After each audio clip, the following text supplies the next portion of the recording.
Hello brothers and sisters, welcome back again sa ating sharing for bread of God in the name of the Father, and to the Son, and to the Holy Spirit. Amen.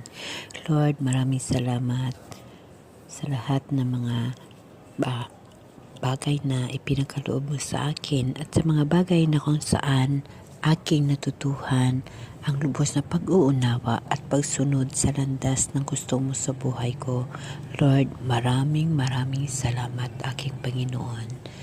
Lord Jesus Christ, gabayan mo ako na magkaroon ng pag-uunawa sa aking binabasa na Bible upang aking ito maibahagi sa aking mga kapatid. Panginoon, maraming salamat sa pagkakataon na ito. Amen. Okay, brothers and sisters, today ibabahagi ko sa inyo ang aking nabasa dito sa Bible, no? Dito sa may Pahayag chapter 20 verse 1, ang 1,000 taon, no? Minsan masasabi natin, ano bang 1,000 taon? Ano ba yung pangalawang 1,000 taon? 'Di ba? Yun yung sign na matatapos na yung mga bagay dito sa mundo. 2,000 years na sinasabi. So babasahin natin dahil gusto ko rin na maunawaan at mabasa at maibahagi ko sa inyo mga bagay na ito. Sa chapter 20 ng Pahayag verse 1, pagkaraan ay nakita ko ang isang anghel na bumaba mula sa langit. Ang isang malaking kadina at ang susi ng banging walang hangganan. Ang lalim sinunggaban niya ang dragon, ang ahas noong unang panahon na siya ring ang Diablo at Satan, at ginapos ito sa loob ng 1,000 taon. At inihagis ito ng anghel sa banging walang hanggan ang lalim. Saka sinarhan at tinakpan ang pinto nito upang hindi siya makalabas at makapandaya pa sa mga bansa hanggang di natapos ang 1,000 taon. Pagkatapos nooy palalayain siya sa loob ng maikling panahon. Yes mga kapatid, ito siya ay napakahirap unawain, ngunit sa aking pag-uunawa ayon sa nakasulat sa ating Biblia, yung mga itong sinasabi na si Satan at saka yung dragon ay nakatago sa ngayong panahon ito. Hindi pa siya pinalabas ng mahal na Diyos, kasi lalabas ito sila sa pagdating ng panahon ng malapit na talaga si Jesus darating, kasi doon na sila magsimula na mang-iinganyo sa mga tao. Kaya dapat sa atin na nampalataya at nagtitiwala ng lubos, kung tayo ay buhay pa, maging matatag tayo at magtagumpay sa habon ng buhay, no? Kailangan nating maging matatag dahil darating ang araw na yun nga ang sinasabi na si Jesus at saka yung bad ay halos magkaparehas. Ngunit lagi nating tatandaan na pag tayo ay maka-Diyos at tayo ay sumusunod sa tinatawag na spiritual life natin, na ang Diyos lamang ang atin inuuna, sigurado ho na alam natin at mararamdaman natin ang totoo at hindi totoo, ang tama at mali. So mga kapatid, darating ang araw sa huling pagbalik ni Jesus Christ ay ito sila ibalik rin, kasi ito sila ay hagis pa ng lagim sa mundo, no? Kaya kailangan natin ay magtagumpay sa kahit anong laban natin sa buhay, no? Ipagpatuloy natin na ito. Pagkatapos nooy palayain siya sa loob ng maikling panahon. So palayain na sila ni Jesus, kasi malapit ng panahon na pagbalik ni Jesus, ito sila ipapalayain din, no? Kaya kung naalaala ninyo ang kasabihan na si Jesus at saka yung bad ay parehas halos, no? Ang magawa ng mahal na Diyos ay magawa din nila. Ngunit matintar ho tayo, madala ho tayo sa tentasyon pag mahina ang ating panampalataya sa Diyos. Kaya kailangan nating maging totoo at maging tapat at hingian natin ng Holy Spirit sa mahal na Diyos na hindi ho tayo matintar sa pagkakamali. Amen? At dito sa chapter 20 verse 4, nakakita ako ng mga trono at ang mga nakaluklok doon ay binigyan ng mga karapatang humatol nakita ko rin ang kaluluwa ng mga pinugutan dahil sa pagpapatuo tungkol kay Jesus at nagpapahayag ng salita ng Diyos. Hindi sila sumamba sa halimaw o sa larawan nito, ni tumanggap man lang ng tatak ng halimaw sa kanilang noo at kamay. Binuhay sila upang magharing kasama ni Kristo sa loob ng 1,000 taon, no? So ito siya guys, ang para sa akin, ito ang ibig sabihin. Nung panahon kasi ni Jesus Christ ay itong panahon ng ating mga apostol, no? Ito sila ay mga apostol na nagtagumpay at isa sa kanilang pinugutan nga ng ulo, di ba? Ganon. So ito sila ay mga apostolista mahal na Diyos. So bali 1,000 taon, no? 1,000 taon. So ibig sabihin may 1,000 taon na mananatili tayong lumalaban sa agos ng mundo, no? After na kay Jesus Christ. Okay, pagpatuloy natin. Binuhay sila upang magharing kasama ni Kristo sa loob ng 1,000 taon. Ito ang unang pagbuhay sa mga patay. Bubuhayin ang iba pang mga patay pagkaraan ng 1,000 taon, no? So, ang hirap po nawain guys, ngunit pag atin ito mahingian ng Holy Spirit na gabay, ito ay maunawaan natin, no? Ito ang unang pagkabuhay ng mga patay. So, ito nga guys, ang ibig sabihin, no, ito yung pagkaunang buhay na yung nagbago ho tayo, patay ho tayo nung una. Wala ho tayong kamuhang-muhang sa mga kagustuhan ng mahal na Diyos, ngunit nabuhay ho tayo dahil sa pagbabago ng buhay natin at nakilala natin ang mahal na Diyos. Mga kapatid, ang 1,000 taon na ibinigay ng pagkakataon ng mahal na Diyos sa atin upang tayo ay magkaalam ng tama o mali, no? At tayo ay magtatagumpay. Okay, pagpatuloy natin sa verse 17.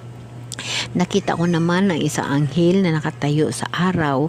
Hinayawan niya ang mga ibon at himpapawid, halikayo at magkatipon para sa malaking piging ng Diyos. Halikayo, kainin ninyo ang laman ng mga hari, ng mga general, ng mga kawal, ng mga kabayo at ng kanilang mga sakay. Kanin ninyo ang laman lahat ng tao, alipin at malaya, hamak at dakila. So ito siya ay tinatawag na yung mga pangyayari ngayon mga kapatid, talagang mga patay halos hindi na maasikaso yan pagdating ng araw dahil lamang sa sobrang dami, So ipagpatuloy natin sa verse 19. At nakita kong nagkatipon ang halimaw, ang mga hari sa lupa at ang kanilang mga hukbo upang digmain ang nakasakay sa kabayo, at ang hukbo nila nabilang ang halimaw, nabihag din ang bulaang propeta na gumagawa ng mga himala sa harapan ng halimaw. Ang mga ito ay ginamit niyang pandaya sa mga taong may tanda ng halimaw at sumamba sa larawan nito. Ang dalawang ito'y inihagis ng buhay sa lawa ng naliliyab na asopre. Ang kanilang mga hukbo ay pinatay sa tabak na lumabas sa bibig ng nakasakay sa kabayo, at nagsawa ang mga ibon sa kakain ng kanilang mga bangkay. Yes mga kapatid, dahil na lagi natin tatandaan na ang panahon natin ay panahon ng tinatawag na sa digmaan, no? Ang digmaan, isa ka sign na malapit na babalik ang mahal na Diyos at talagang magaganap ang dapat magaganap, at lagi rin natin tatandaan na nakalagay sa Biblia, no? Kung mayroon kayong Biblia, pwede niyo mahanap na ang Israel ay ang piniling bayan ng Diyos.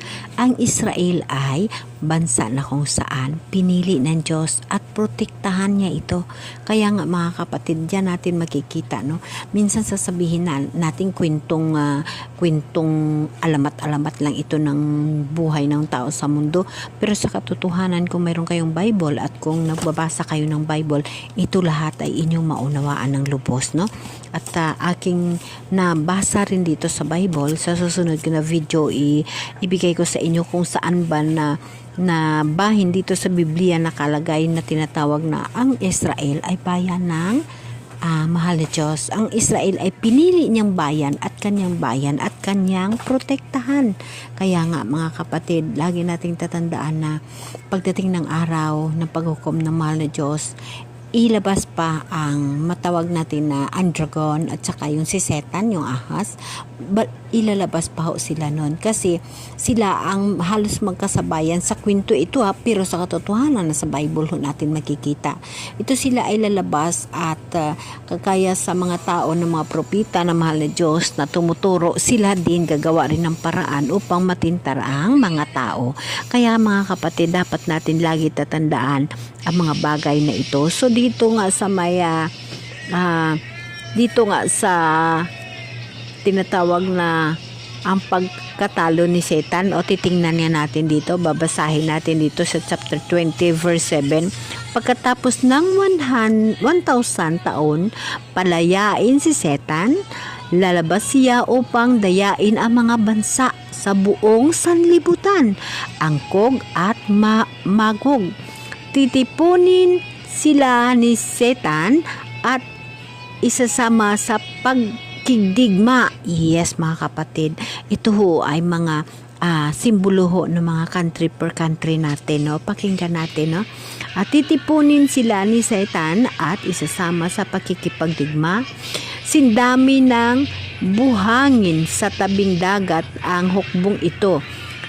Kumalat sila sa buong sanlibutan at pinaligiran ang kuta ng mga hinirang ng Diyos at ang pinakamamahal niyang lungsod, ngunit bumaba ang apoy mula sa langit at tinupok sila at ang diablong ng daya sa kanila ay tinipon sa lawang apoy at asopre na pinagtapunan din sa halimaw at sa mga bulaang propeta, pagkasama silang pahirapan araw at gabi magpakailanman. So mga kapatid, nakikita nyo dito pa lang nagsasabi na tipunin niya, no? Tipunin ni Satan, ito siya ay isang country. Titipunin niya ang ibang country, no? At magtulong-tulungan sila upang digmain nila ang pinakamamahal na lungsod ng Diyos, no? No, mga kapatid, pinaligiran ang kuta ng mga hinirang ng Diyos at ang pinakamamahal niyang lungsod. Mga kapatid, sino ba ang pinakamamahal na lungsod ng mahal na Diyos? Ano bang country ang pinakamamahal na lungsod ng Diyos? Di ba napakaliwanag? Napakaliwanag. Lalabas siya upang dayain, angkog at maog. Titipunin nila si Satan at isama sa pakikipagdigma sa sindami ng buhangin sa tabing dagat ang hukbong ito. Kumalat sila sa buong sanlibutan at pinaligiran ang kuta ng mga hinirang ng Diyos at ang pinakamamahal niyang lungsod. So dito kapatid, makikita mo talaga na ang mahal na Diyos may pinakamamahal ng lungsod at alam ko ay yun ang Israel, mga kapatid. Kaya mga kapatid, just imagine, darating ang araw na ganon. Ngunit mga kapatid, dito mo makikita na sa pagtitipon sa pagtitipon nila, no? Dito mo nakikita na isang iglap lang tinupok sila ng mahal na Diyos, no? At ang diablong ng daya sa kanila ay itinapon sa lawang apoy at asupre sa pinagtapunan din ng halimaw at sa mga bulaang propeta magkakasama silang pahirapan araw at gabi magpakailanman. So mga kapatid, magpakailanman ho, pahihirapan ho ang mga hindi nanampalataya at nagtitiwala sa mahal na Diyos, no? Kaya dapat natin tatandaan ang mga bagay na ito at dapat natin na pag-aralan ang nakasulat sa Bible upang atin maunawaan ng husto, no? Ang huling paghuhukom. Dito mga kapatid, ang huling paghuhukom makikita natin. Pagkatapos nito ay nakita ko ang isang malaking tronong puti at ang nakaluklok doon na param ang lupa at langit sa kanyang harapan at hindi na nakita pang muli. Yes mga kapatid, kasi pagdating ng araw. Pag judgment na mahal na Diyos, isang iglap lang ho, mawala ho yung makamundong ibabaw na ito na puno ng kasalanan. Dahil mananatili at magbago ang tinatawag na langit at lupa na ibinigay ni Diyos. Ibigay sa atin ng Diyos ang bagong lupa at bagong langit, no? Kasi tatandaan natin, no?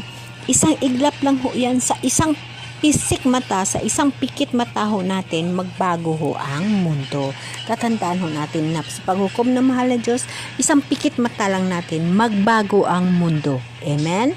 Amen.